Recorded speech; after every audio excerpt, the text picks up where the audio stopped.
us to move forward. So let's see what is the little bit more towards HVAC because we are in this that kind of an environment. So I am more focusing towards that rather than going more and more behind data. So extent of control possible in an all variable system. What is the extent of control possible? And as you all know, we are actually in a world of all variable. In what if you want to save energy, make it variable. That is now the philosophy of air conditioning, and we are discussing in terms of chiller. It is actually you can control the set points, or you can control the area set points to thermostats.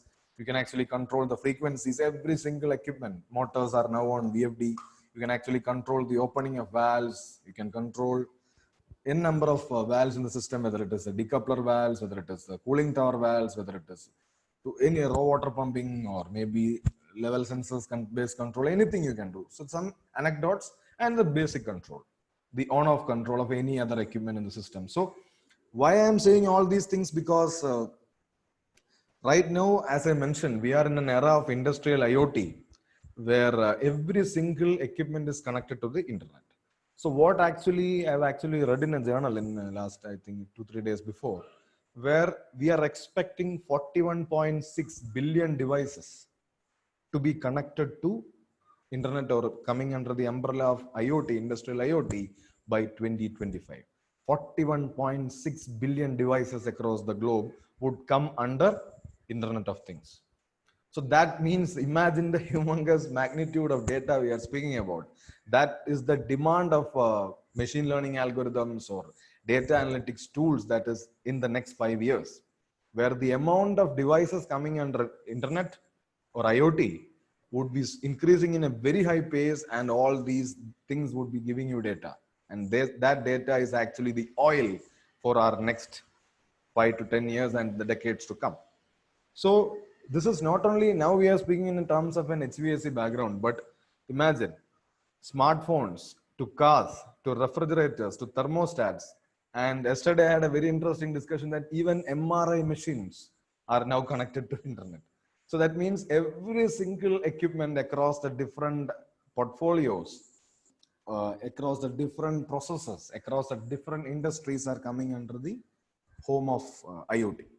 So that means you are expecting nearly 42 billion equipments to be under industrial internet of things by 2025. So the amount of data and the requirement and the need of powerful analytical tools to process the data and drive you towards a decision making that would lead to energy efficiency, lead to comfort, improve in your engineering life. That is going to happen. That revolution is just at our doorsteps. And also, this has actually helped because of the advantage that we are getting because of the massive computing power that it is bringing to the table. The computing power I am speaking here, it is in the order of, I would say, it is in the order of millions, because now we have in the area, I have told you, this 42 billion devices coming onto the platform. The amount of data, the sampling rate every minute or every second, one data point is coming to the system. And the computing power it demands, maybe 10 years or 20 years back, we were not able to address that. But with the advent of GPUs or graphical processing units, the cost of computing went down, and that is how the data analytics platform actually capitalized, and now it is moving towards the future. So more than monitoring the data, earlier it was just monitoring and getting some information to the systems, to the BMS. Maybe you will log the temperature of the chiller throughout the day. You will measure some flow parameters throughout the day. You will tell that this is a tonnage through a BTU meter, and you will tell your customer this much of TRH has gone to the building, something like that. But beyond that, using that data for actually decision making to change the operational conditions of the building, to change the operational parameters of the equipment in the asset level or in the equipment level or maybe in the process level, that is the future. That is how data can be leveraged for energy efficiency. So let's see some of those examples, how data analytics and operational optimization work hand in glove in a building landscape. Okay. So I would start with the most basic and most simple kind of a anecdote, where how we can actually use data for one of the basic stuff, that is running your analysis. How many hours a machine is running, how many hours a motor is running, how many hours an AHU is running, or how many hours for that fact even my chiller is running in a day. So that is the most basic but very powerful kind of a scheme, which actually tells us that you are consuming X amount of energy for X number of hours that is an equipment is operated. So it is, I am again speaking in terms of HVAC because we are in an history fraternity. High side is where the chiller plant and the other associated assets like pumps and cooling towers are. And low side is where the AHUs and stuff, heat exchangers, building heat exchangers, AHUs, FCUs, all those equipments are there. So any equipment which is supposed to operate for a certain number of hours in a day comes under the purview of running our analysis based on data. So implication is not confined to the energy loss from that particular equipment, but because one particular equipment is related to some other equipment also.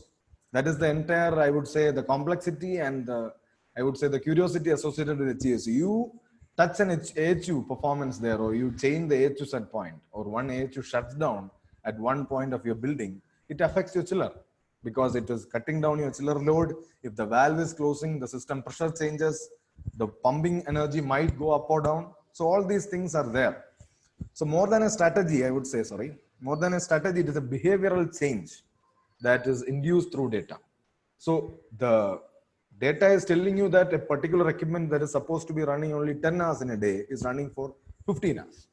That is the intelligence that it is bringing. And tomorrow, with the consent of the utilizer or the facility owner or the process owner, we are actually automating that this equipment that is supposed to run only 10 hours in a day should only run for 10 hours in a day. And definitely, automation is only controlling the equipment, and always the operational override would be there for the user. So this is one classical case where I would like to share with my listeners, to this particular crowd, that this is something that I've actually taken a case study from my work. So you can see that there is some particular AHU in one of our buildings where it is supposed to run only for 7 hours in a day. You can see the data shows it is running 14, 15, 16, all these extra number of hours every day.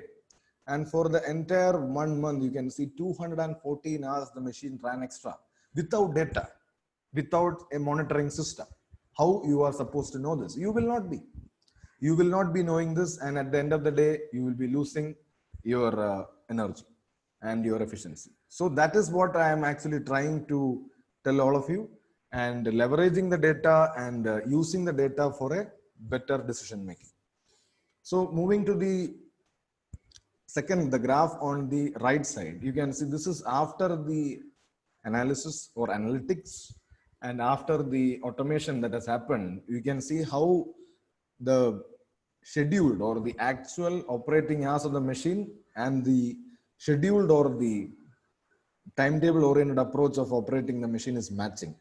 And every single day it is starting and stopping at the same time without actually inducing any discomfort for the user. So this is what is actually, I can take questions. You can type it down in your chat box. I can take the questions at the end of the session only, because that is what the organizers told me. So please bear with me on that. So continuing with the session, every single day it is matching, and on some days it is going above and some days it is going below.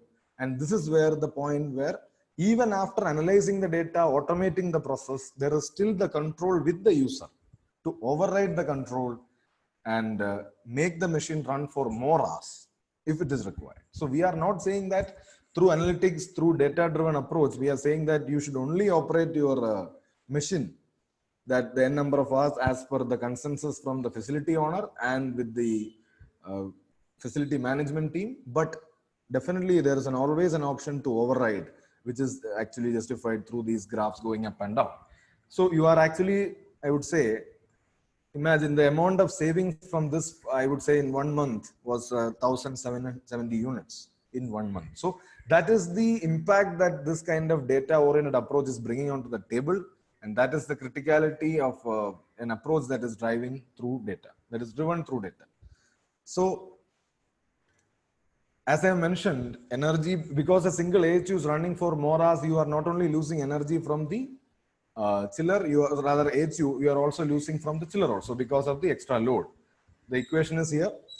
TR or the rated TR of the AHU into the extra running hours of the AHU for a certain diversity factor for the AHU loading and the kilowatt hour of the chiller. You're saying that you will be losing this much units from the chiller because of the AHU running for extra hours.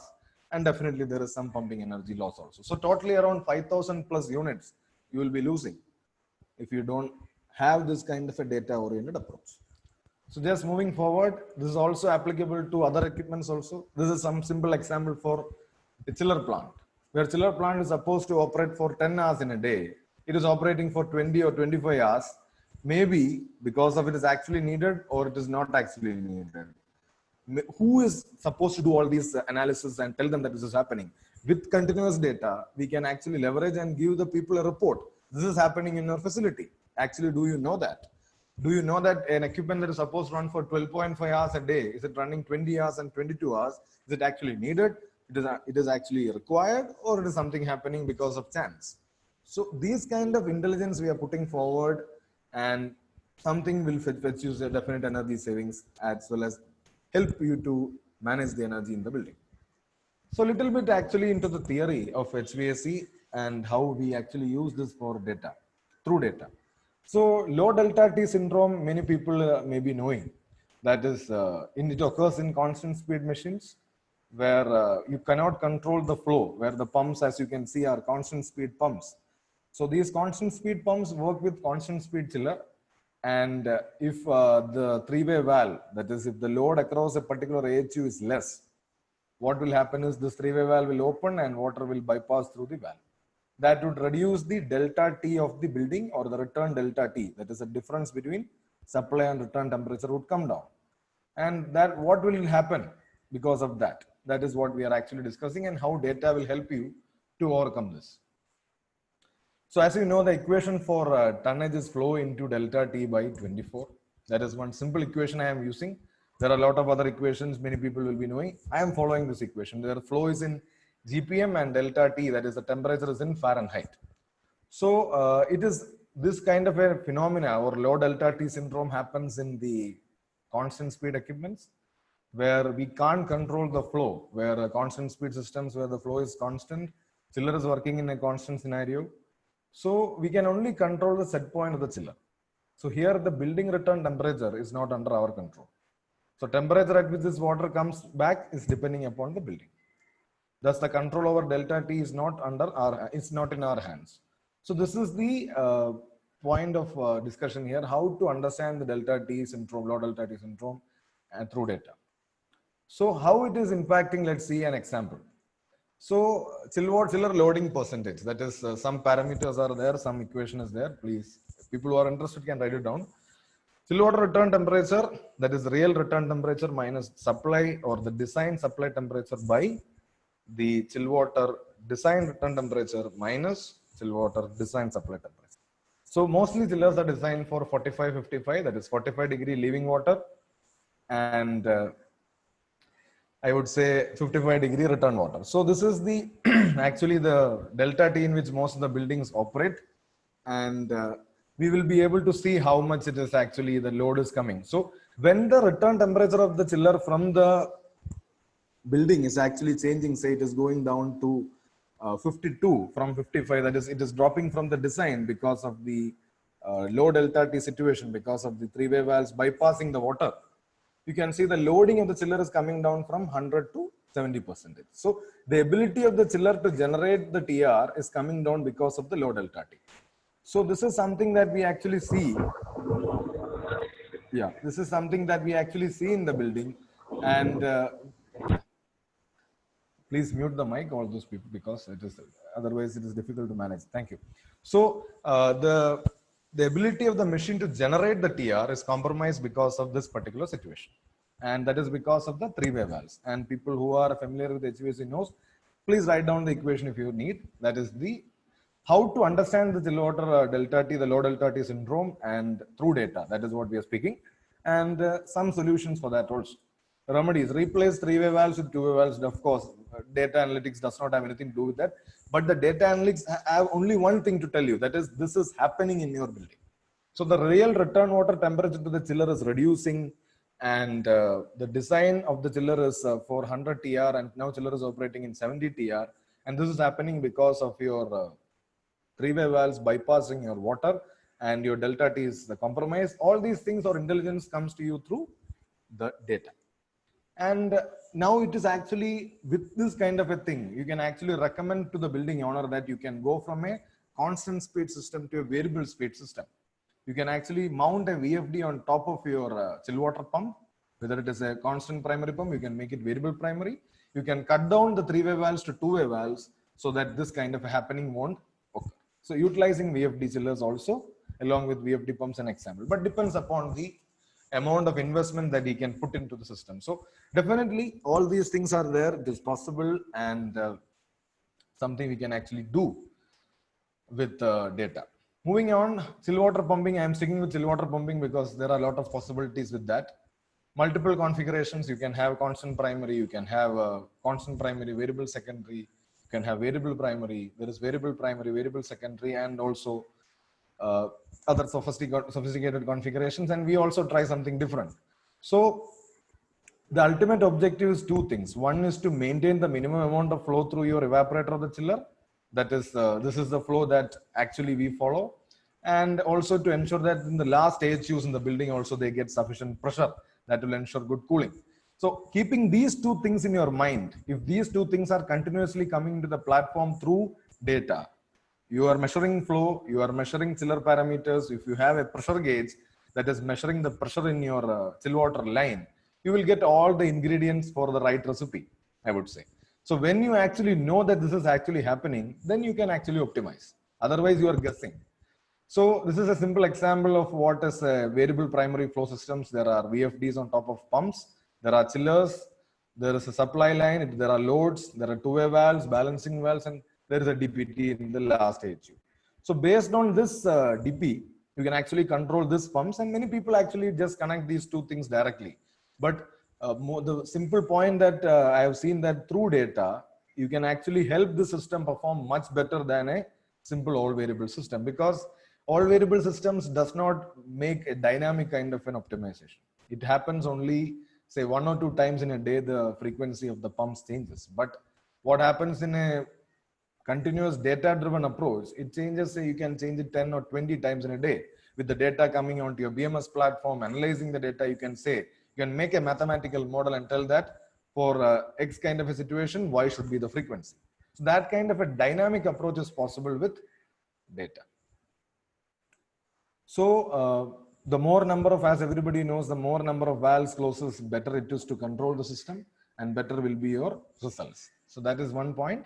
And simultaneously, multiple valves closes, your extraction possibility of savings would also increase. So just take the case of an ATR AHU. If an ATR AHU is shutting down, how much you can actually save?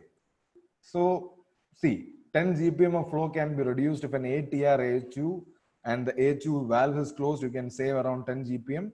And this 10 GPM, we can actually go into this graph, you will understand it better. So there are many, this all pikes that you see, it is from our building management system. So all these pikes or spikes that is been seen, it is actually the actuator valves opening and closing. So with a data oriented approach, with the data coming onto the platform, we have developed a mathematical model that when a particular AHU with this much TR capacity, that AHU starts, then when the valve of that AHU opens, the flow should be increased by this particular value. So the red line in the between, or red line running through the middle, it is actually the frequency of the variable primary chill water pump that is actually increasing. The flow is actually increasing when the valve is opening. So larger the AHU, amount of flow would be higher. Smaller the AHU, smaller the valve opening, lesser would be the flow. So this is working on basis of a mathematical model that we have developed through the data, the continuous data that we were capturing. So this is one simple analytical example I wanted to share. And what it has resulted, that is energy saving. So this is another case related to the same thing. There is something called the decoupler valve. People will be knowing in a constant primary variable secondary system, the short circuit line between the primary and the secondary system, that is actually called the decoupler line. So effective utilization of this decoupler line, many places I have seen, the operators or the plant people who are running the plant would open the decoupler maximum full opening, or keep it at 70% open, or keep it at maybe full closed. They don't know exactly how to do that. And if they do also, it is a stationary kind of an approach. So if you are actually using this decoupler to control your, rather you stage your chiller operation, you say that now I can manage with more flow and lesser delta T, then you open your decoupler line. If you can think that I can manage with a higher, I need a higher delta T, I need a better delta T on the chiller, and I need a lower flow, you can close your decoupler line. So these kind of tweakings continuously, if you go with the data oriented approach 24/7, it will fetch you savings. And how much savings I can just show you. The flow and the line flow, it can be bidirectional. If the flow in the primary loop is more, it will be like this, and the flow in secondary loop is more, it will be in the opposite direction. So all these things, if you have a continuous system that is actually monitoring the flow of the line or flow of the chill water line, as well as seeing the positions of the valves, so the two-way valves, as well as seeing the position of the decoupler valve, will tell you that this is happening at this particular time, you should do this. It can either nudge you, or if you give it to the automation power, it can actually take the decision and open the valve or close the valve depending upon the need. So that is all there. And so three possibilities: the valve is completely closed, the valve is open, and flow in the primary is greater, the flow in the secondary is greater. So all these things are there. I'm not going to the details, but all these things, if the flow in the primary is greater, it will be telling that the system will be telling you that the flow in the primary is greater. Either it can tell you through temperature, either it can tell you through the pressure, either it can tell you all these things can tell you that this is happening in the system through data. And if an intelligent analyst is sitting and analyzing the data, and any of the people who are actually knowing the process of HVAC and how system operates, you can easily come to a decision that this is happening. My flow in the primary is more, so secondary the load is lesser, so I can come to a decision that my decoupler valve should close or it should open. So all these things it will tell you. And yeah, so this is one of the things that I have actually taken from one of my sites in that we actually have monitoring and control in India. It is actually the best site in terms of EPI, Energy Performance Index. It is actually something that we actually do to rate the building. So this particular building is having 108 kilowatt hour per square meter per annum. So that is, the consumption is 108 kilowatt hour per annum per square meter. So that is a very significant, actually it is the best building as per Confederation of Indian Industries in the country in terms of hospital category. So here I have just showing you this decoupler line that we have kept, and we have done all these controls, and this just see the impact. So before, actually the decoupler line was controlled through manual operation with some gut feel. The consumption was around, say, 1,200 for the secondary chill water pump, I'm saying. This was the consumption every day. And when we actually went to a more data-driven approach based on flow, based on temperatures, based on the mixing points, we actually fetched all this data, processed the data, analyzed the data, and we saw that much more optimization is possible. So that is how you can see, without actually compromising the comfort of the building, without actually deteriorating the quality of the output we deliver to the user, we are able to ramp down the frequency of the chill water pump, the secondary chill water pump, and save this much energy. So this has happened in 2019. So I wanted to share a recent example of that. And the same thing is written here. So this is something, again, another thing that we have done through data in the condenser circuit of air conditioning. That is the cooling towers, the condenser water pumps. People interested in HVAC and centralized air conditioning can relate. Most of the condenser water pumps in the air conditioning systems are constant speed. And people are nowadays recommending that you can actually put a VFD on top of your cooling tower fan and ramp the frequency up and down as per your requirement. So this is something that we are actually, in our kind of analysis and data, we came to a conclusion that both the condenser water pump as well as the cooling tower can be operated on variable speed and in a wide category. So here you can see three cases. Our mathematical model, through analyzing data, we came to a conclusion based on cooling tower approach. Lesser the cooling tower approach, our primary asset or the primary equipment that should deliver more TR should be cooling tower. And condenser pump frequency was ramped down. And as we go to the right side of this graph that you're seeing, my cooling tower approach is not that great. My cooling tower is not that much effective, as they say. Then my pumping energy should increase, and pump does the maximum job. So all these things came out of data and rigorous analysis, and we actually came to an understanding that the condenser circuit has a humongous potential to save energy. And we have actually saved a lot of energy in the last 1.5 years through condenser circuit optimization based on ramping up and down the frequency of cooling tower fan and condenser water pump based on our requirement and need. So this is something else that I wanted to share, and you can see the possibility of savings is around this much. And this is something everybody, I would say, all air conditioning aspirant or air conditioning engineer should keep in mind. This is actually called uh, the cooling tower, the centralized air conditioning ideal consumption pie chart.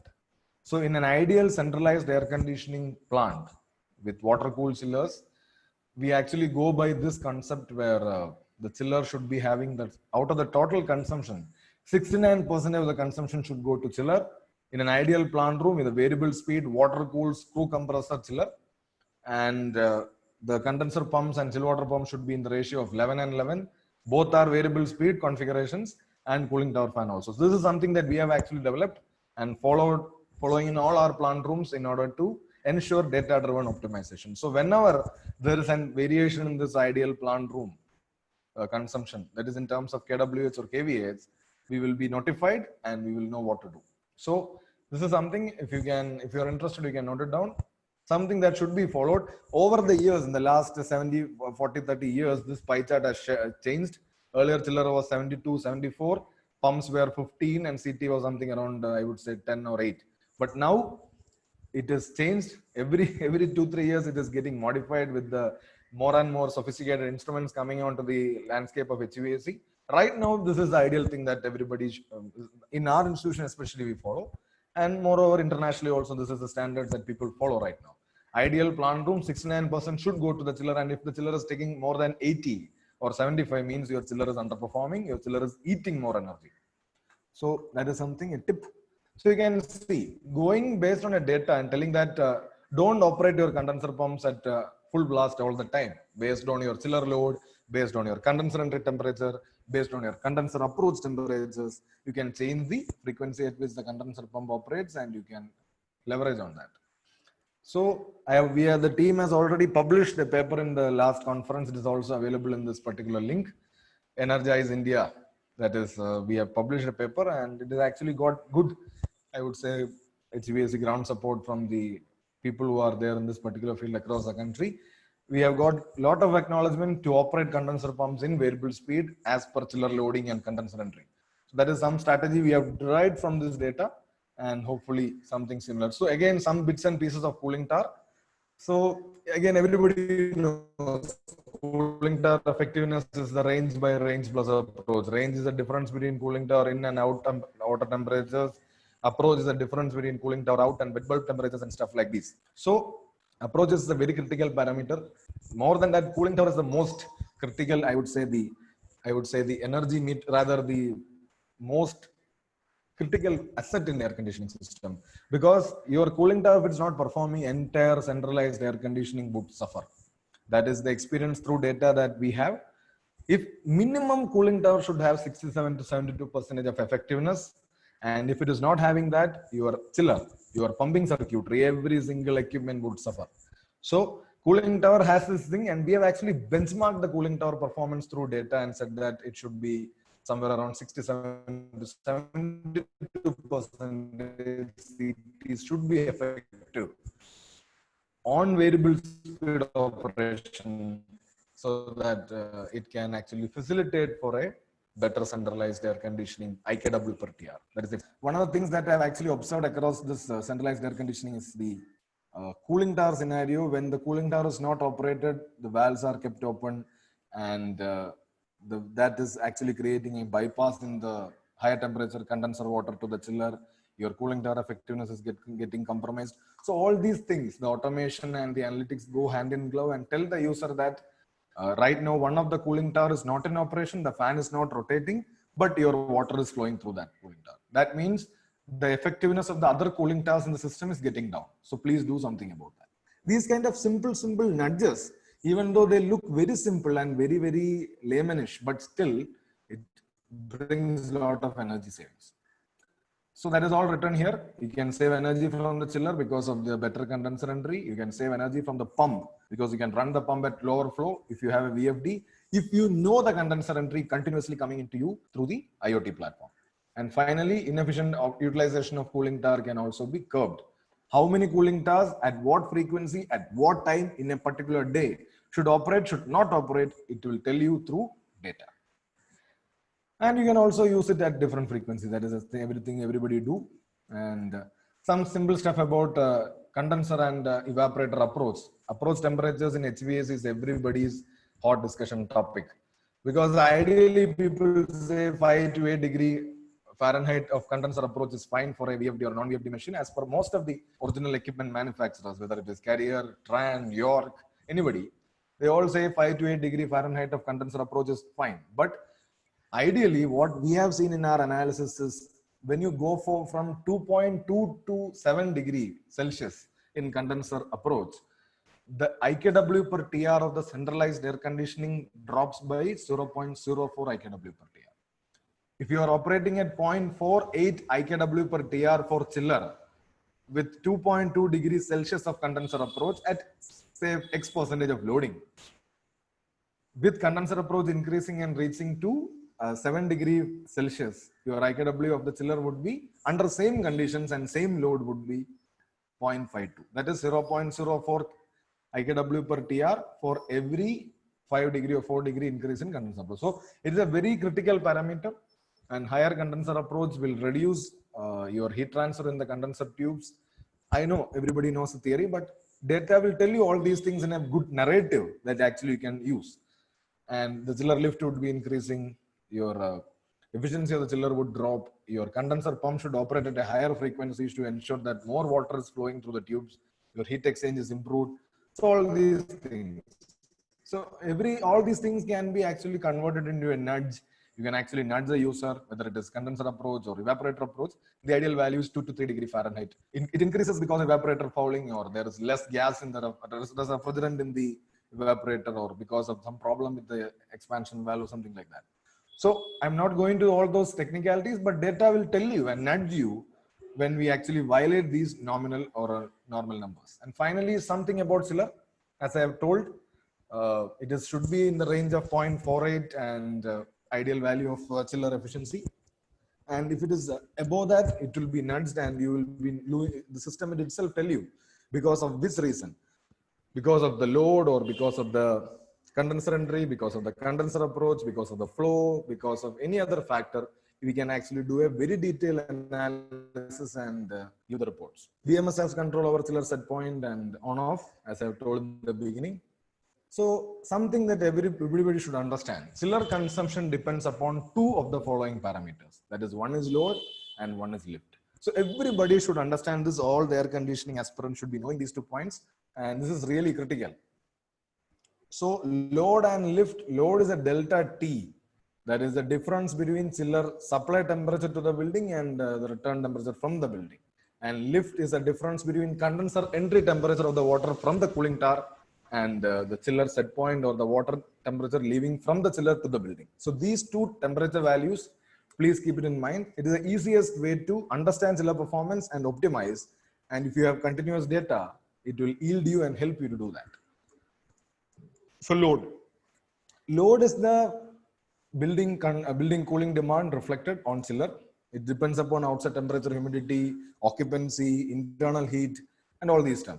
To curb the load, what we can do, as I have shown in the beginning, you can actually reduce the running hours of the equipment.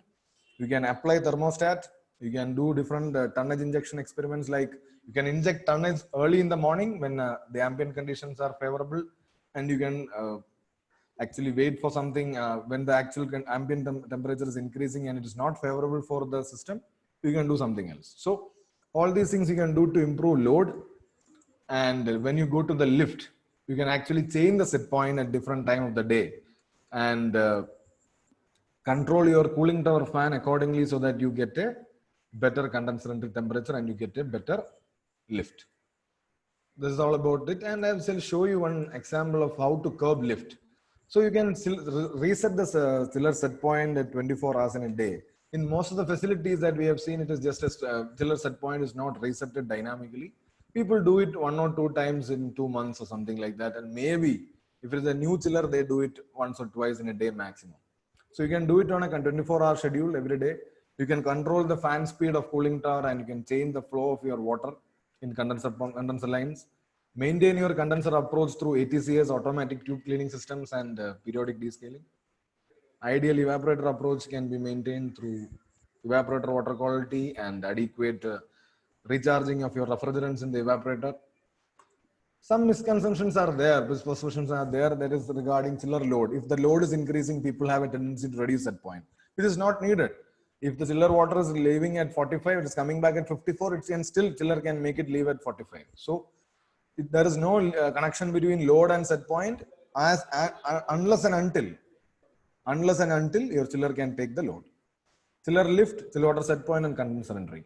So people think that the load is high, so I am reducing set point and I'm fine.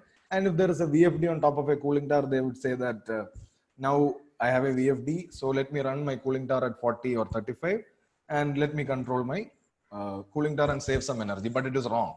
If you touch your cooling tower when the set point is low and outside temperature is high, you are actually wasting energy. So what we recommend through data is when the chiller set point is kept at minimum, even though you have a VFD on top of your cooling tower, please run it at full blast, full frequency, so that the chiller gets the minimum possible condenser entry temperature so that it is able to operate in a minimum lift. Otherwise, you will be saving 1 or 2 units from your cooling tower in terms of energy, but you will be wasting huge amount of energy from your chiller. So this is about all these stuff and some simple example or cases from what I have just told. Some set point on a particular chiller was kept at 48 and then we actually changed it to 49.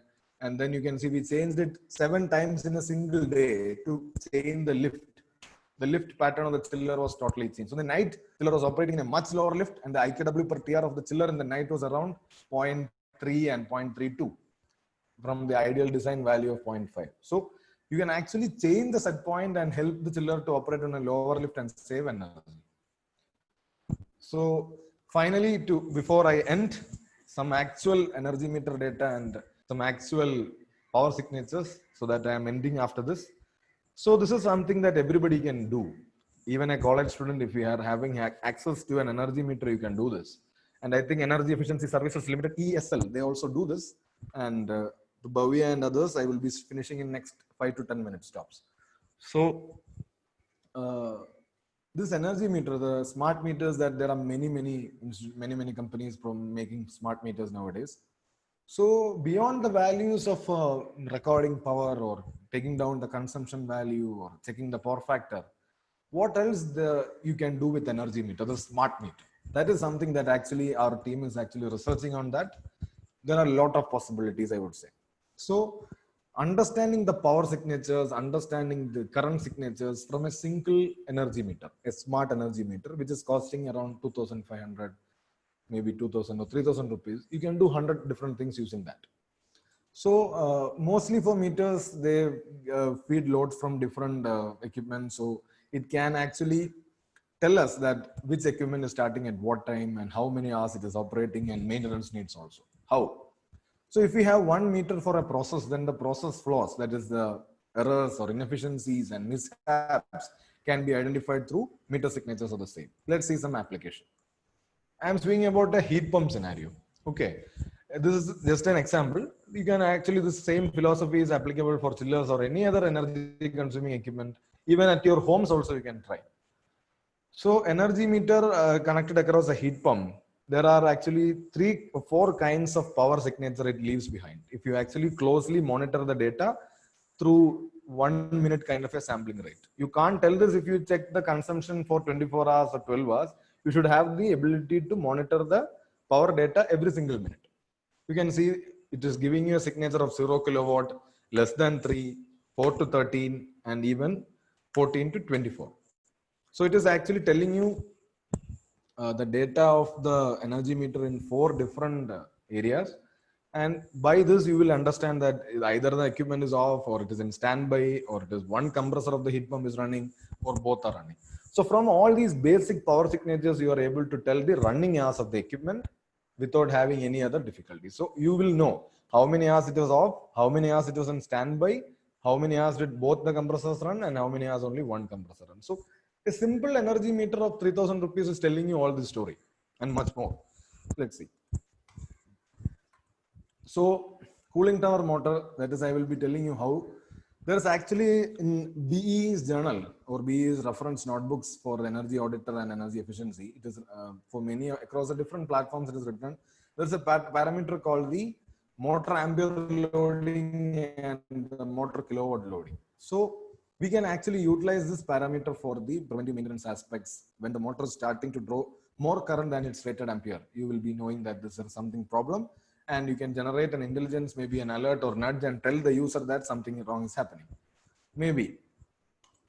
And MRI machine, as I mentioned in the beginning, MRI machine is the newest member to the IoT family. And how MRI machine is useful, I would say. MRI machine will have their own inbuilt cooling mechanism. They use helium-based cooling. They will be maybe having a air-cooled chiller, or maybe on its own, or they will be having some helium-based inbuilt cooling, something like that. So when the AHU or they will also be having an AHU machine to cool the area and give cooling to the room in which MRI machine is there, and for the patients also. So when the machine is actually operating, you need a certain temperature, say 18 to 20 degree, to be maintained in the room.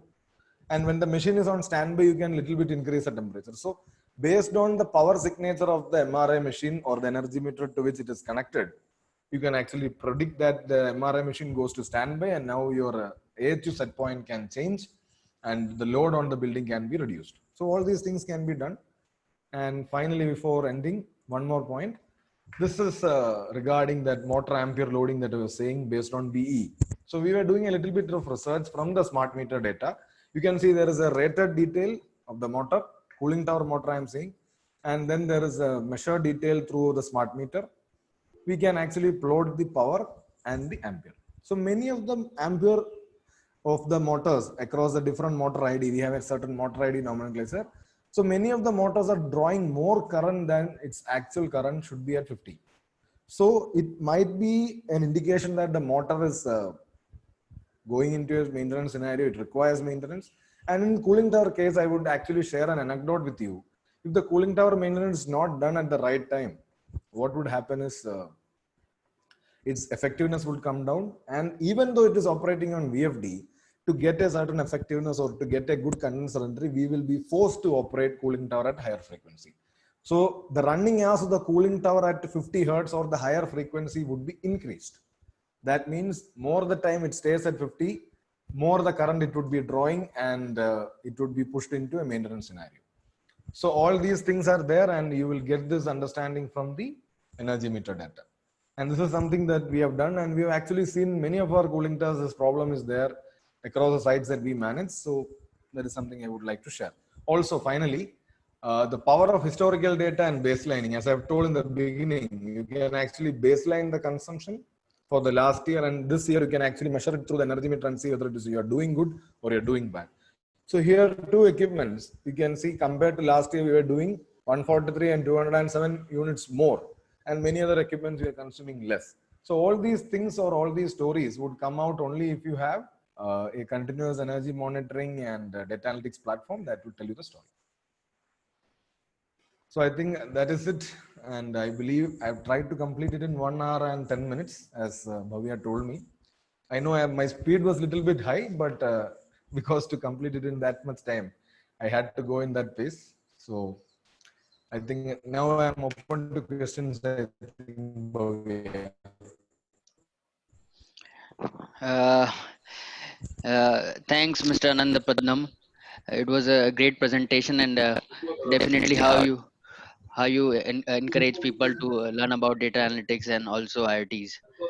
So there are one or two questions that have come up. The topic was entirely different, and it's very futuristic, and it's the need of the hour. So and So the questions are little less. I will ask one or two which have been popped up in the chat box. Before that, I will request everyone to keep the mics on Yeah. mute. Yeah.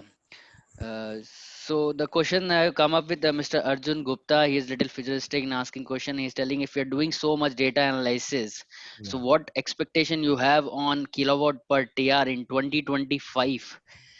When a lot of data and a lot of continuous monitoring and optimization has been done, so what is the level of kilowatt per TR you're expecting within 1 or 2 or 3 4 hours like 2025? So can you comment on that? That's a little okay, but still I will like you to comment on that and uh, Yeah.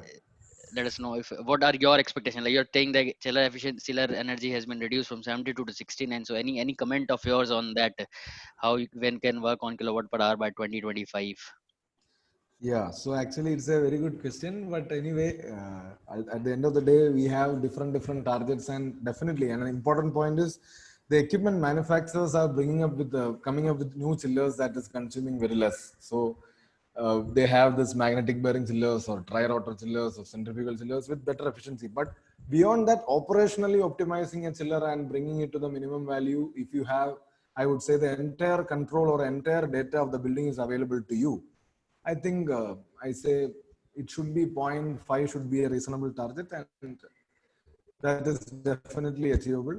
And because the extent of automation or extent of analytics is definitely there, but also it depends upon the design and understanding the building load and understanding the ambient conditions. If that audit is solid, and if somebody is saying that this is exactly what is going to happen, and this is exactly what is the ambient operational condition with your machine is going to work, definitely zero point 0.5 is definitely possible, and that is for the chiller plant I am saying, not for the chiller.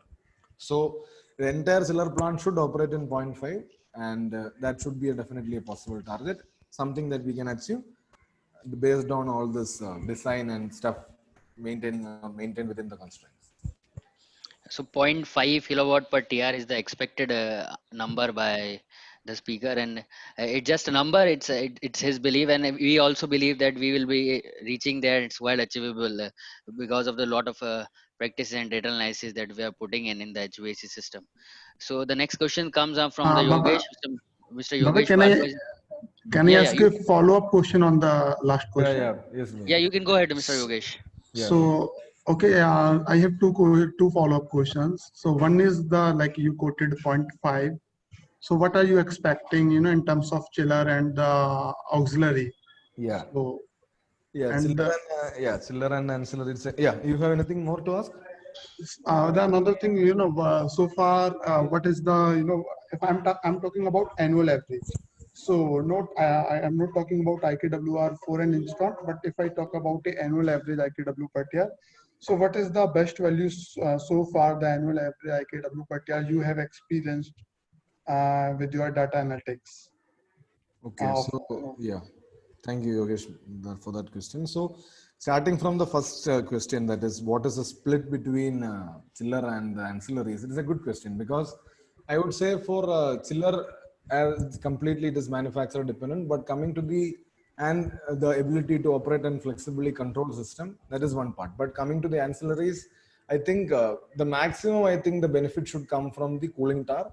Its consumption should be as negligible as possible. I would say in the order of 0.01 or 0.02 maximum. Should be at least 0.00 it should go. That is much better. So cooling tower should be consuming very less, and it should be having a premium efficiency, and should be able to operate at a higher effectiveness with minimal consumption. That is where I think the best should happen, and I think we are showing signs. Industry is showing signs in that direction. And pumping, definitely. Pumping is something that is with all these multiple concepts. I think condenser pumps also would come to 0.02, maximum 0.015, 0.02 operational IKW per TR. It will be coming to that number. But chill water pumping, I am a little bit skeptic on that point, because chill water pumping is something that is controlling the entire building. So you're controlling the cooling of a very large area.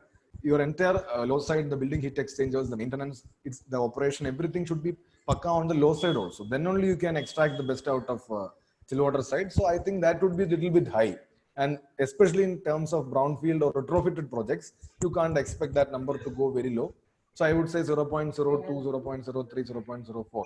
That would be where we would be fitted in chill water line, especially for brownfield projects. But I think in greenfield things where the entire project from scratch is built upon, I think that you can clock better numbers. 0.01 and 1.5 is possible. But retrofitted environments, I don't think chill water pumping you will be able to optimize much. If you are going for the entire building control, maybe, but still 0.02, you can't. I think it can't be feasible below that. And moving on to the second question, annualized value. See, annualized value right now, I would say 0.65, 0.69. That is the annualized IKW per TR. If you are there, I am seeing that kind of numbers right now. Annualized KWH by TRS across the different facilities. That is something that is we are achieving right now, as of right now, with the sophisticated equipments we have, with all these analytics, with all these automation, and feeding back it to the design. We are actually feeding the analytics back to the design and trying to improve the design also. So if a particular capacity chiller is not suitable for a certain ambient or condition, we would give that feedback back to the design, say that this is not adequate for this particular environment. Please try something or look onto the details in a better way. So that feeding back to the design is always there. Then only it will actually go to a very decent value. Otherwise, putting a solid design and giving that design and then asking to optimize an operation, I don't think it is working. You will have to feed that loop back, and that loop should be strong. Then only, I think, answering that question of 2025, that loop should be more strong. If that is not strong, if there is the design is done in one perspective, operation cannot make it to whatever number you want. So I would keep stressing on that loop and that feedback loop from the operation through analytics and automation back to design. Yeah, Okay, I thank think you. that's a very detailed answer. Yeah. I think it's had been clearing the doubt of Mr. Yogesh. And there's another question by Mr. Yogesh that what is your experience on ATCS? Are you recommending that? Yeah, so I think, yeah, ATCS is a very difficult point to answer right away because we are also doing a lot of analysis in ATCS and some people call it ACCS also. But anyway, it is actually delaying the descaling process. Okay. If the water quality is not that great and if ATCS is there, it is actually delaying your descaling for a longer time so that this ATCS is able to maintain your condenser approach say in 2 or 3 degree Celsius, as I've told earlier. It will be able to help, it will help you to maintain the approach for a longer time, and it will able to help you to push the descaling maybe once in a year or twice in a year kind of a scenario. But at the end of the day, descaling is inevitable. You will have to do that. But I think, as I've told earlier, from 2 degrees Celsius to 7 degrees Celsius of condenser approach, your IKW is increased by 0.04. But if you're able to maintain the IKW, rather if you're able to maintain the condenser approach at 2 or 3 for an entire year through ATCS, I think it is definitely beneficial. And it will push the descaling once in a year or twice in a year. Govind, I have Okay. another question. Okay. So this condenser approach is also related to, the chiller loading. Yeah. Do chiller loading also affect the condenser approach? See, condenser approach, we have a theory of our own where we operate, as I've told, the condenser circuit in lower flow. Because people say you should operate it at 3 GPM per TR or 2.5 GPM per TR. Even I have seen the designers design it like 4 GPM per TR. Yeah. It is a place where we actually give 4, 3.5 and 3. But that is one of the papers also we have published in the past, because in our experience, especially with VFD chillers, that is variable speed chillers, water cooled chillers in, I would say, medium capacities, say 160 TR to 434 TR. That is what I usually deal with. I don't know about beyond that. But 150 to 160 to 434 TR capacity of variable speed chillers, water cooled chillers. What I have seen is in the condenser loop, based on loading, you can vary the flow, because whatever the IPLV or the integrated part load value or the nominal part load value the manufacturer tells you, chiller does not operate in that range, say for 90% of the time in the real world scenario in the plant room. It will only operate 10% of the time as per those numbers. So just going by the 10% and making your flow always 4 and 3.5, it is simply waste.